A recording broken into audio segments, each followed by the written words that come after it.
안녕하십니까. 오토코더입니다.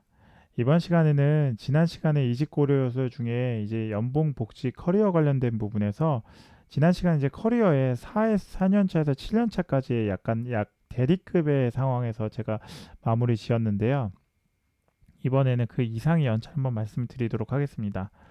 자, 4년에서 7년 차까지 이제 여러분들이 어느 정도 이제 커리어에 대한 길을 자신의 길을 찾았으면은 그대로 움직였을 거라고 생각을 해요. 그리고 8년에서 이제 어느 정도죠? 8년에서 그리고 한 10년? 10년 정도?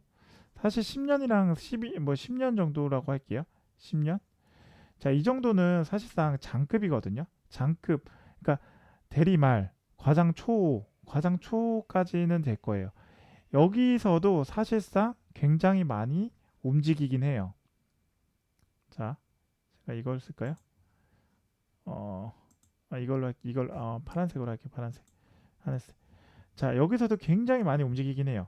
여기서는 어떻게 움직이냐면, 자, 여기서는 어떻게 움직이냐? 많이 땡겨 가요. 그리고 많이 땡겨 와요. 이게 어떤 땡겨 온다라는 표현이 적절한 표현인지는 저도 모르겠습니다. 그런데 이때는 인맥이 많이 발동이 됩니다. 이때는. 왜냐?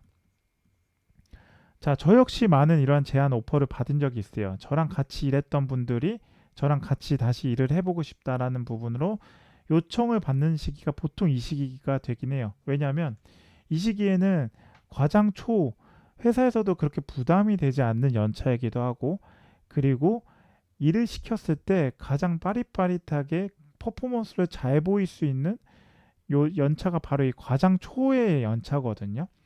그때는 일단 뭐 뽑으면은 무조건 퍼포먼스를 내는 시기이기 때문에 이 시기에 여러분들을 뽑아가지고 바로 투입하려는 요소들의 부분에서 여러분들을 가장 잘 알고 있는 과거 회사 지인이 될 수 있어요. 지인. 자, 이 지인은 여러분들을 같이 일했던 상사가 될 수 있고 후배가 될 수 있고 아니면 여러분들과 같이 일했던 파트너사가 될 수 있고 협력사가 될 수도 있고 너무나 많습니다. 여기서 여러분들께 다시 요청을 들어오는 케이스는 어 누구누구 씨 오토코더님 저희 회사에 이런 자리가 있는데 오토코더님 같이 합류해서 일하면 좋을 것 같습니다. 원하신다면 제가 추천서를 하나 써드리겠습니다. 아니면 저희 인사팀에 이런 내부 추천 전형으로 한번 요청을 드리겠습니다. 하게 되면 이런 케이스는 어떻게 되냐? 사실상 굉장히 유리해요. 이게 어떤 의미냐? 여러분들을 이미 알고 내가 어느 정도 이제 직원이 추천했다는 건 직원이 내가 개런티를 하고 이 사람을 데리고 오면은 일을 하는데 굉장히 편리하다는 걸 어느 정도 개런티를 하는 거거든요. 보장을 하는 거예요. 그렇기 때문에 인사팀이나 실무 현업의 팀장이나 임원 쪽에서 누가 추천했다고 알겠어. 일단은 면접을 보자 하면서 결격 사유가 없다면 여기서 하나 쓸게요. 결격 사유가 없다면 바로 패스 통과입니다. 이거는 이제 채용이 된다는 거예요. 저는 이거 봤어요. 사실상. 왜냐면 어느 정도 이 과거 회사 지인이 온다는 것 자체는 추천해서 들어온다는 것 자체는 인터뷰가 잡혔을 때 인터뷰가 잡혔을 때 인터뷰에 대한 내용을 레퍼런스가 돼요. 이게 어떤 의미냐? 인터뷰가 잡혔는데 내가 알고 싶은 내용 인터뷰 때 뭘 물어봐? 여러분들 자플래닛 같은 거나 블라인드 같은 곳에 여러분들 면접 잡히면 한번 찾아보잖아요. 면접에 어떤 내용 했는지 지문은 뭐였는지 이런 거 현업에서 직접 받는 거예요. 무조건 유리할 수밖에 없어요. 이게 왜 그러냐면 저 역시 일단은 경험했던 사례인데 제가 질문을 했을 때 제가 이런 거 했을 때 그 상대방 회사의 팀장이 뭐 팀장급이나 아니면 임원급들이 강조하고 있는 내용들 프로젝트에서 어떤 거에서 강조하고 있는 부분들을 오히려 이제 제 지인이 알아서 찾아가지고 그걸 저한테 알려줬어요.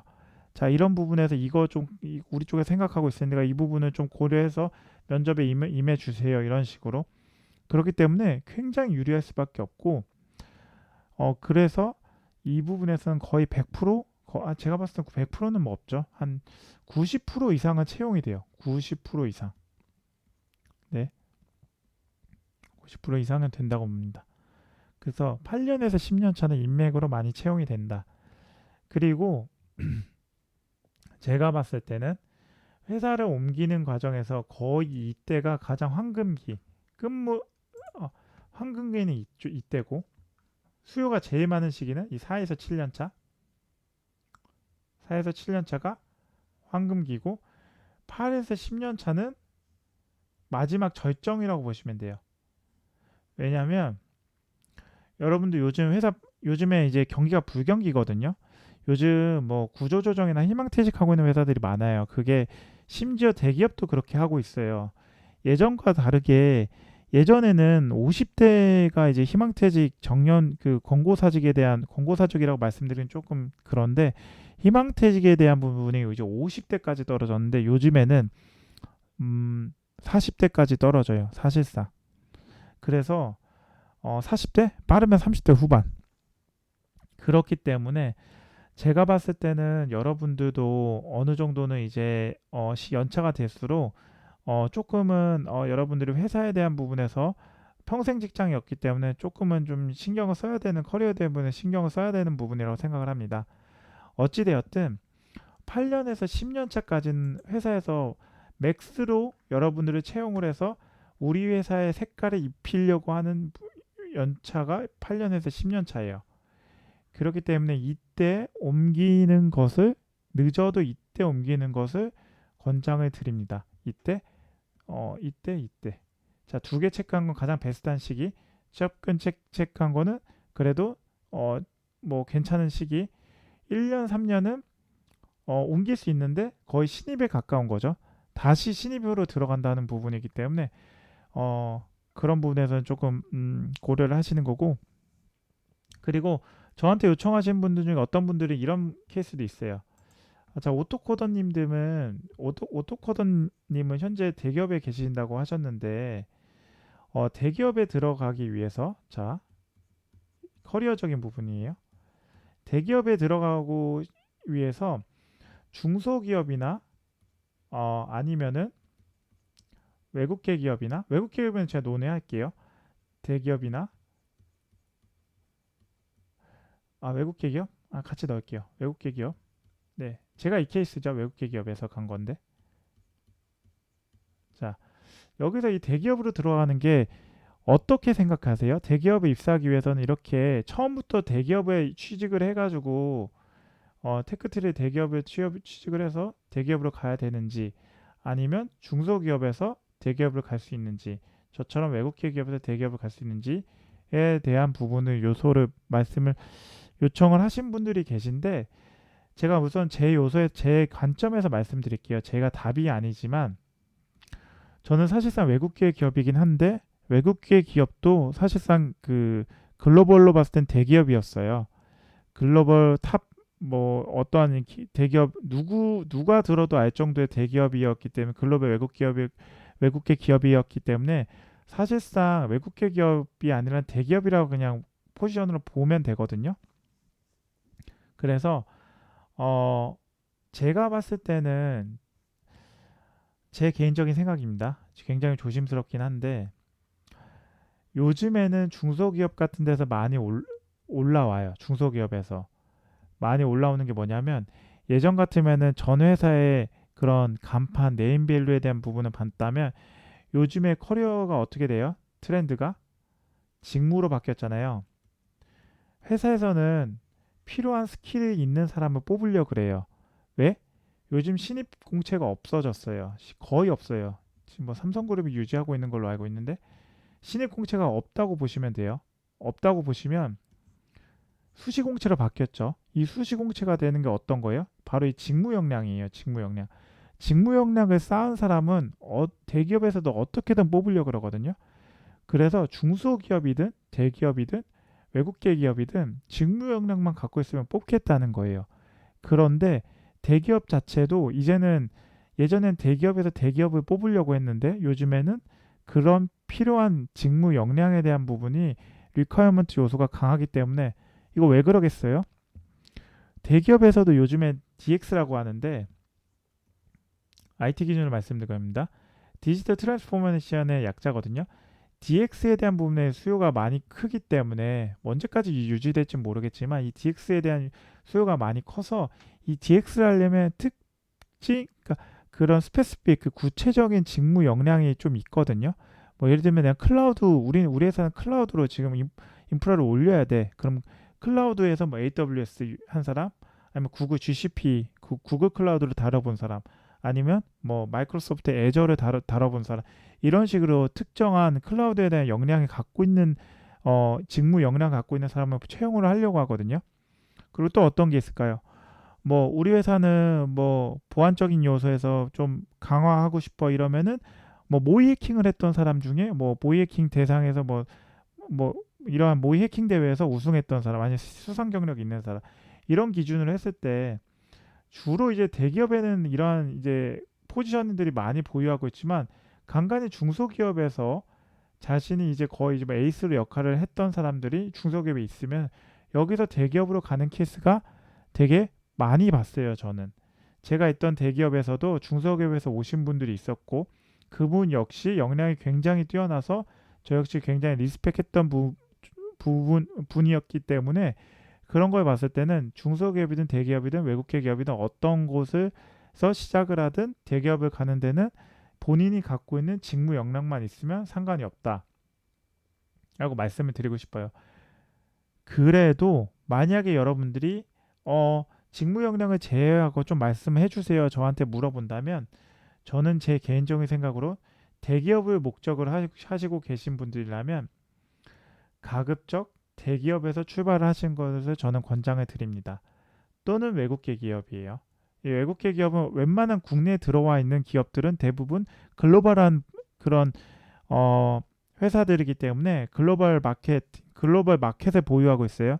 그래서 어떻게 보면 외국계 기업에 있는 것도 대기업에 준하는 역량을 보유할 수 있는 대기업에 준하는 뭐 네임밸류 간판을 보유할 수 있기 때문에 그런 부분을 말씀드리는 거고 제가 이런 부분을 왜 말씀드리냐면 제가 대기업에 현재 있지만 이 대기업에 경력직으로 오시는 분들 저 역시 경력직으로 입사를 했어요. 경력직으로 입사하시는 분들을 보시면 한 80% 이상은 대기업이신 것 같아요.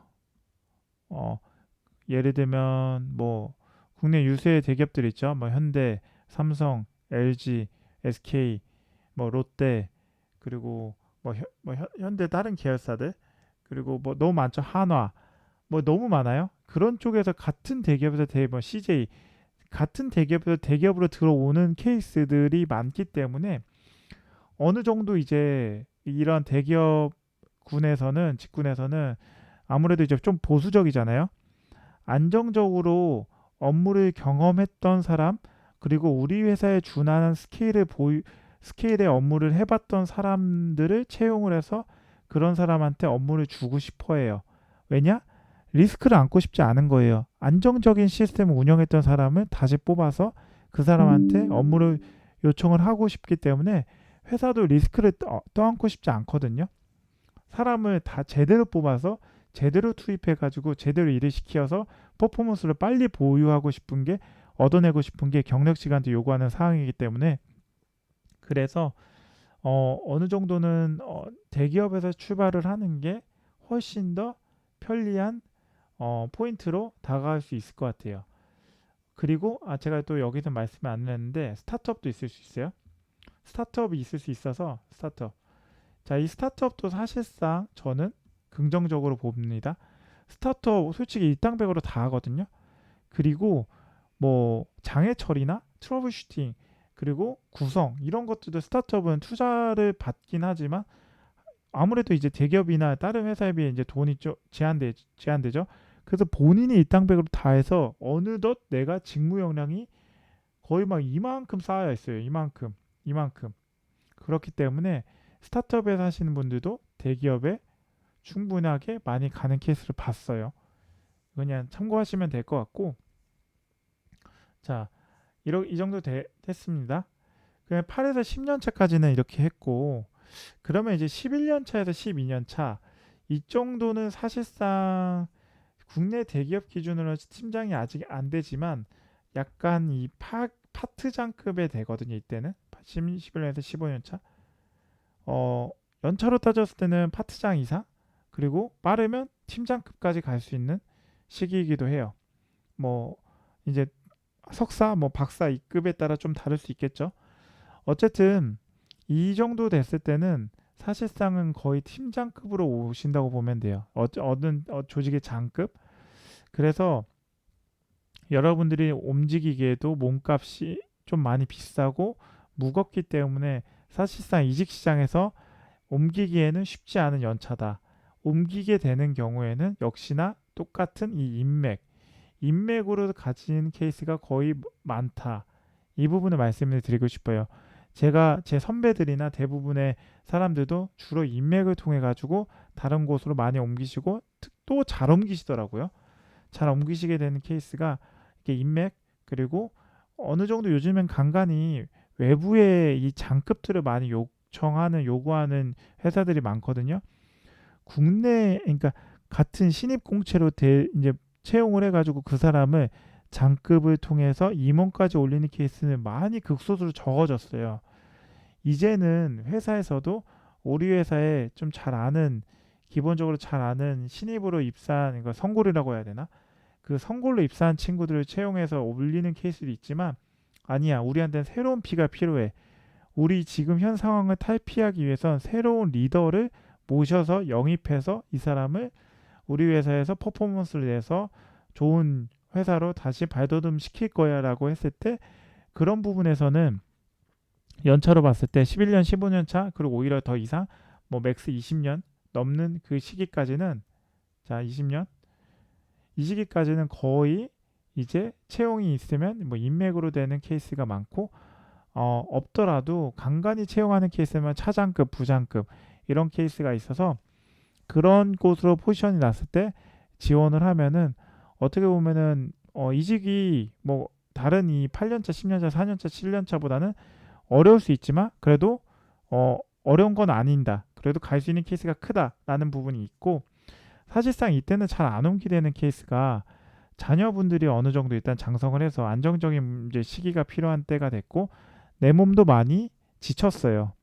안정을 추구하는 시기가 돼요. 이때쯤이면 보통 이제 40대, 50대거든요.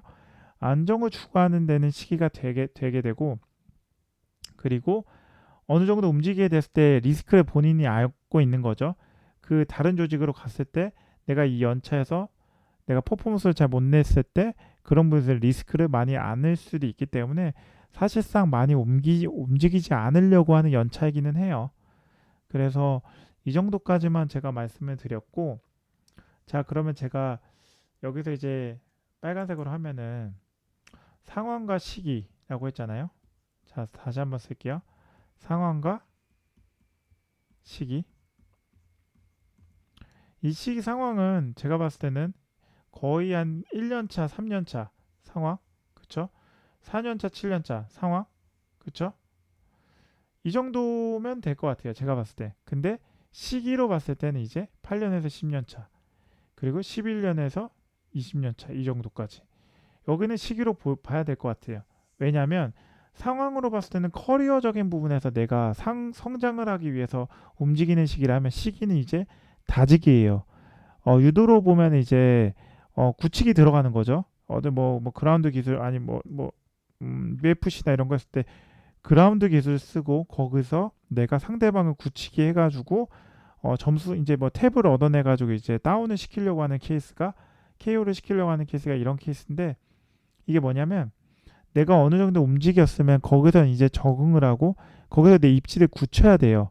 그 시기가 바로 이제 이런 8년에서 10년, 11년에서 뭐 이상, 11년 이상의 연차가 됐을 때 이제 그 시기에 이 회사라고 생각을 하면 여기서 이제 굳히기 모드로 들어가야 된다고 생각을 합니다.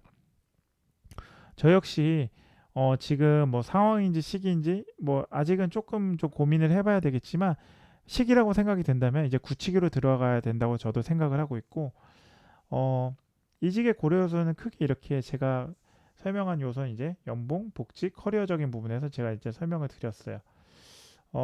연봉, 복지, 커리어. 여기서 어느 하나 불필요한 건 없어요. 다 중요해요. 다 중요해서 어느 하나 뭐 소홀해서는 안 되는데 그렇기 때문에 이 상황과 시기에 맞춰 가지고 여러분들이 조금 더 고민을 하시는 것을 권장을 드려요. 음, 저는 근데 이직을 그럼 언제 해야 되냐, 여러분들? 제 개인적인 생각은 이직은 이직 타이밍, 타이밍을 어느 정도로 잡아야 되나? 자, 이거는 제 개인적인 생각입니다. 입사하자마자. 이거 무슨 말도 안 되는 소리라고 할 수 있어요. 자, 이 얘기를 왜 하냐? 제가 많은 분들을 봐왔는데 입사를 하면은 굉장히 나태해지고 결국에는 거기에 안주하게 되거든요.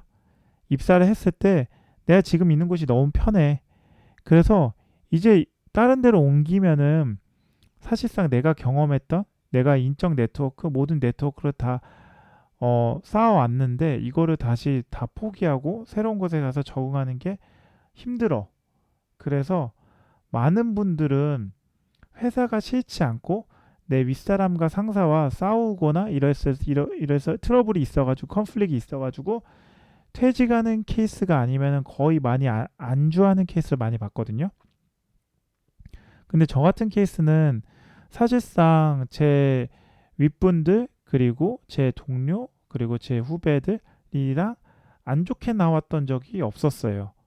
그 정도로 제가 퇴직을 하고 나서 지금도 제 이전 직장 사람들과 선배 후배 뭐 팀장님 가릴 거 없이 모든 분들과 아직도 연락을 하고 그리고 뭐 무슨 일 있을 때 이런 이제 서로 이제 안부 인사하고 이런 식으로 이제 인사를 드리고 있거든요. 그렇기 때문에 이게 어떤 의미겠어요? 그냥 저는 제 시기에 맞고 저한테 필요한 요소가 있을 때 이직을 해왔다는 거예요. 회사가 어려워서 이직을 하거나 아니면 내가 내 상사나 내 회사의 조직에서의 뭐 적응이 안 돼서 이직을 하거나 아니면 조직의 그 팀원과 구성원과 뭐 불협화음이 있어가지고 이직을 한다거나 이런 케이스가 아니라 저는 입사하고 나서 필요에 따라서 이직이 필요할 때 이직을 했었던 케이스거든요. 그래서 제가 드리고 싶은 말은 입사하자마자 이직을 준비를 하셔야 됩니다. 이직을 준비하는 케이스는 몇 가지가 있어요. 자, 첫 번째, 첫 번째, 이력서. 뭐 여기서는 레주메라고 할게요. 레주메에 대한 업데이트를 계속 해줘야 돼요. 이력서. 이 이력서에 대한 업데이트는 최소 반기별로. 그래 어렵다면 연별로 이렇게 해줘야 돼요. 왜? 왜 그렇게 해야겠어요? 여러분들 만약에 자 현대자동차에 하나 이제 그룹 공채 하나 떴어요. 현대자동차에서 예를 들면 보안 담당자를 채용을 한다고 해. 그렇게 했을 때 거기서 이제 수많은 JD가 있거든요.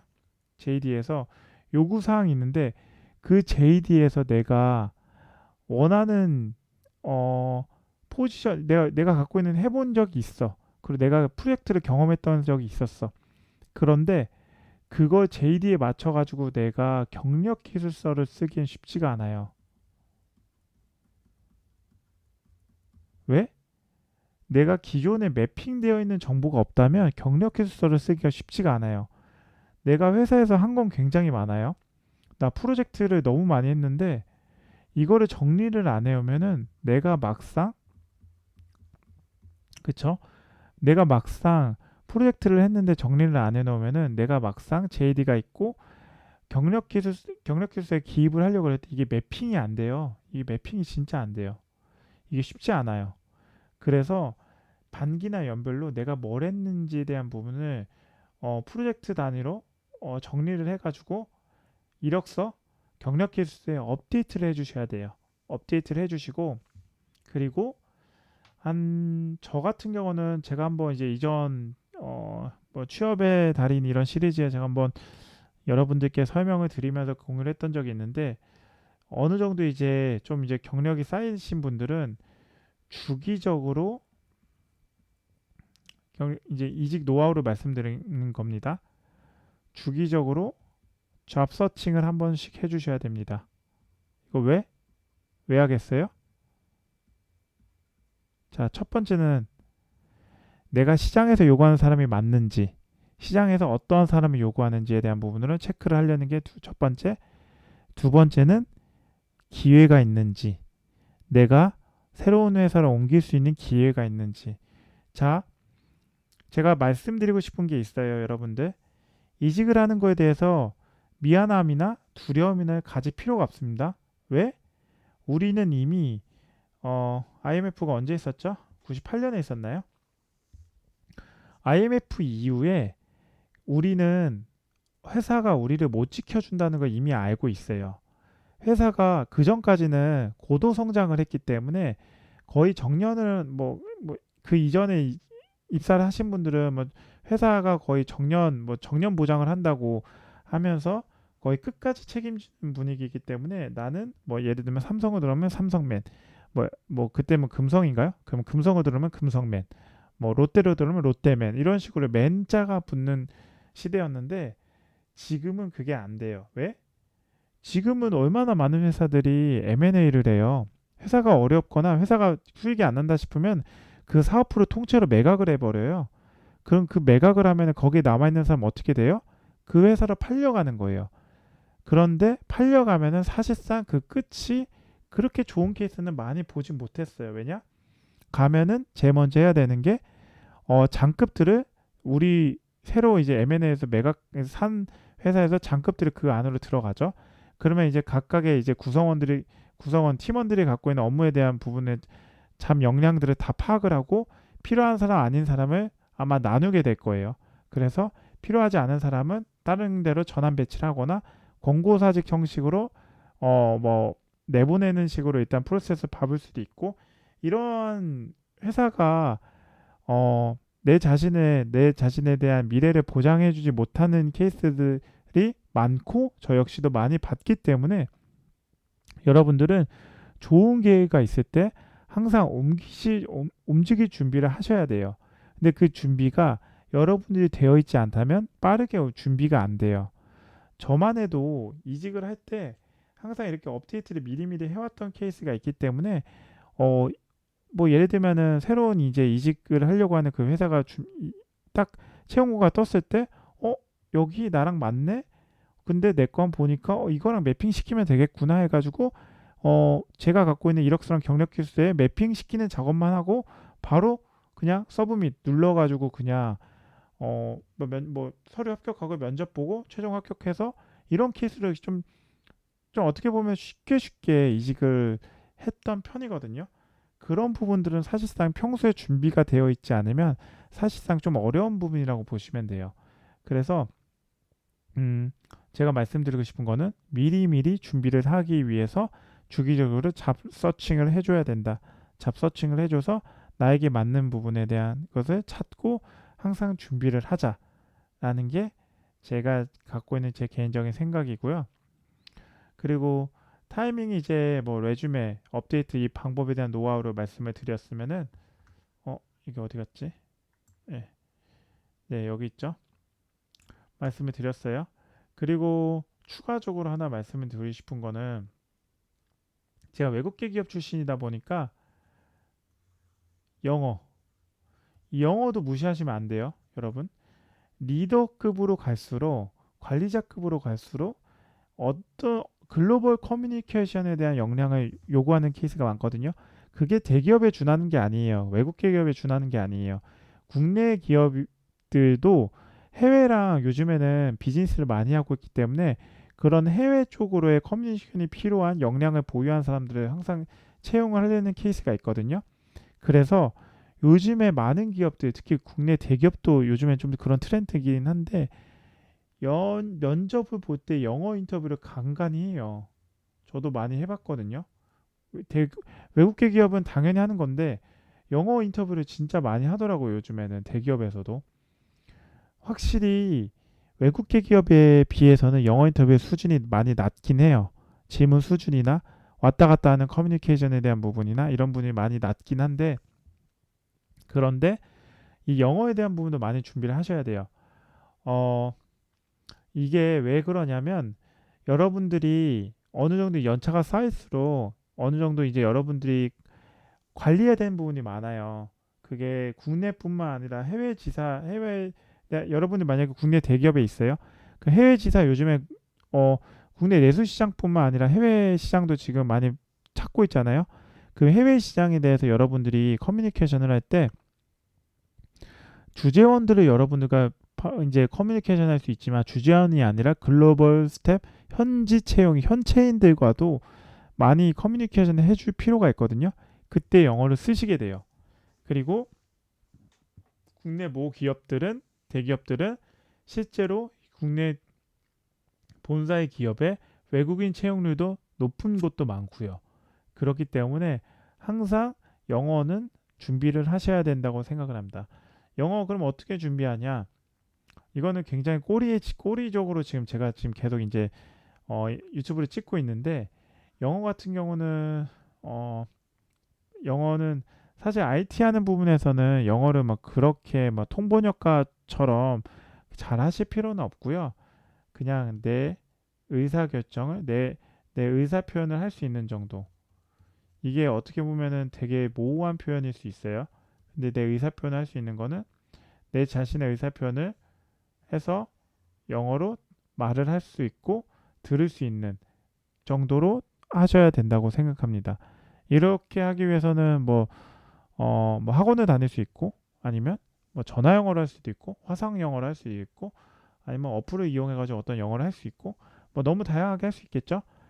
그런데 제가 말씀드리고 싶은 거는 시험 점수에 매몰되는 영어는 안 하셨으면 좋겠어요.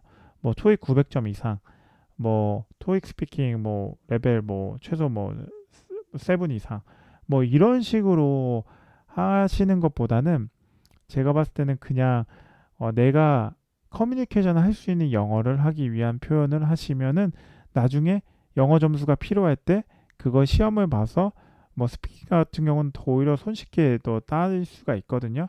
평소에 의사 표현을 할 수 있다고 한다면 그렇기 때문에 제 개인적인 생각은 시험을 위한 영어 준비보다는 의사 표현을 위한 영어 준비를 하는 게 더 권장을 드리고 싶습니다. 자, 이직고리 요소를 이렇게 세 가지에 나눠서 제가 지난 시간과 이번 시간에 두 세션에 의해 가지고 말씀을 드렸어요. 제가 지난 시간에도 말씀드렸지만 22년이 이제 어느덧 이제 뭐 한 열흘 정도 남았잖아요. 보통 이제 이 시기가 되면은 뭐 저도 항상 그랬어서 이번 시간에 이제 제가 강의를 준비한 것도 이번 22년은 어떻게 준비를 했는데 내년에는 조금 더 회사의 커리어적인 부분이나 아니면 회사에 대한 뭐 제 성장을 위해서 뭐 이동을 해야 될 필요가 있지 않을까에 대한 부분으로 고민을 저 역시 많이 했었고 그 과정에서 고민했던 부분들을 실제 실천에 옮겨가지고 성공적으로 이직을 했던 사례도 제 경험 베이스로 가 있기 때문에 여러분들께 이런 부분에서 고민을 했을 때 함께 공유를 하고 그리고 여러분들의 성공적인 커리어, 성공적인 이직을 돕는 데 도움이 되시길 바라면서 이번 강의를 준비를 했고요.